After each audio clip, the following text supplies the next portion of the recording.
Wants me to keep using my left hand more. There were some that I should have shot left today and some that I just shoot left that didn't go in. So that's just something I'm going to keep working on just so teams can't sit on my right hand, because then if I'm going each way, it's just tougher for them to guard me.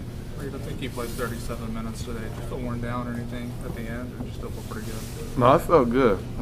I think the coaches do a great job of making practices harder than anything that we could experience in the game as far as your conditioning going up and down. So when you get to the game, your legs should feel fresh. You still should feel strong out there.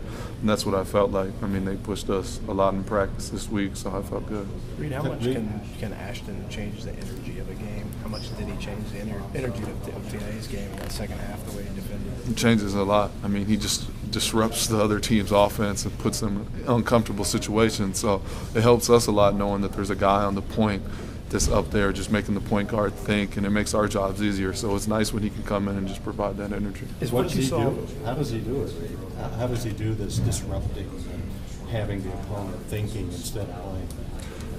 One, he's very gifted. I mean, he can move his feet really quick, has good hands as far as trying to get steals and things like that. But I'd say the biggest thing is he just takes a lot of pride in defense. I mean, most guys kind of just play defense, and it's tough. I mean, we're putting them in a tough situation where you're guarding other team's point guard. Sometimes 94 feet, he's picking them up, sliding with them, trying to get steals, trying to do things like that. But I will say it's the fact that he puts the effort in, and he has pride about shutting down the other guy and just disrupting them. Was that the guy you saw from him today defensively? Was that the guy you thought you were seeing there in the Bahamas, the guy that you expected to have Yeah. season as a stopper? I mean, there were times it looked like in the Bahamas guys didn't even want to get the ball because he was on. Yeah, I think you'll see that a lot this season. That's the guy that we see every day in practice.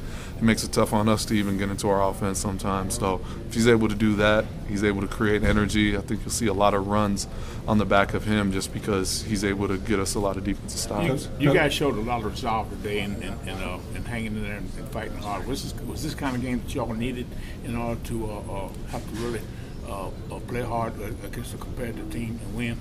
Yeah, it's good for us. The coaches told us that this was going to be a tough team, veteran team, run good offense. They have a nice press attack and things like that. So for us, it was a great test to kind of just come together.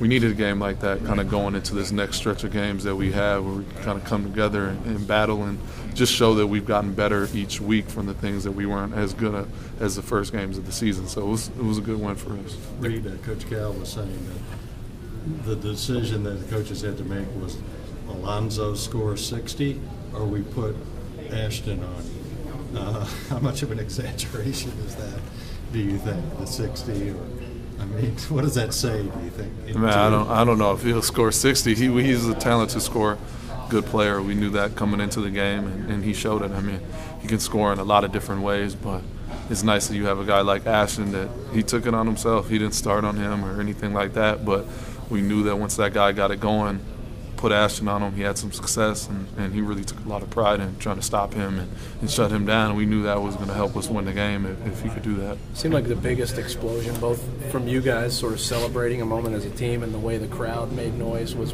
on the offensive end for him when he drove and finished through the foul, fell down, got up pumping his fist. How big is it for him to figure out what he can do with his athleticism on the offensive end, that he can get to the rim and do those things? Yeah, it's really going to help us. I mean, he obviously is disruptive on defense, and he can facilitate on offense, but when he kind of picks his spots and he gets in there, I mean, that finish was something that you could see all the time. I mean, really, if he has an aggressive mindset, you can get in there, make the free throws, get and ones and things like that. So we're all happy for him. We know how much he's worked on his offense as far as his workouts and stuff that he does, so it's nice to see him put that into the game. Did y'all hear the crowd? You could hear it for sure, yeah. It was going crazy in there. In the second half there, they pushed out the lead a little bit, and you came down and hit a big three, I think, from the top of the key. How confident are you in your shot right now, and how has that grown through your career? I'm really confident with it. I mean, that's something that I put up a lot of reps on throughout my career. It's a totally different shot than I had as a freshman or sophomore.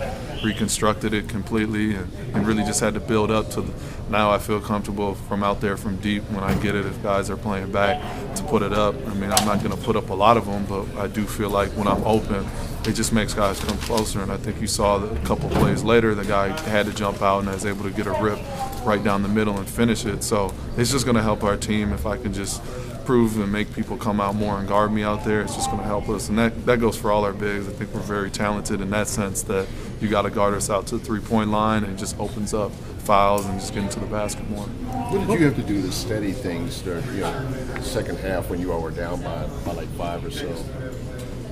Just understanding that it's a long game. I don't think there was a point where we looked up and we were down by 5 and we said, man, here we go again, or anything like that. It was a very positive huddle, very positive on the court. The guys understood that if we locked in and we did what we have to do, we could go on a run here. And I think that was the biggest thing that I was proud of our team today, is that everyone had that look like we knew we were going to switch it on at some point and make a big run.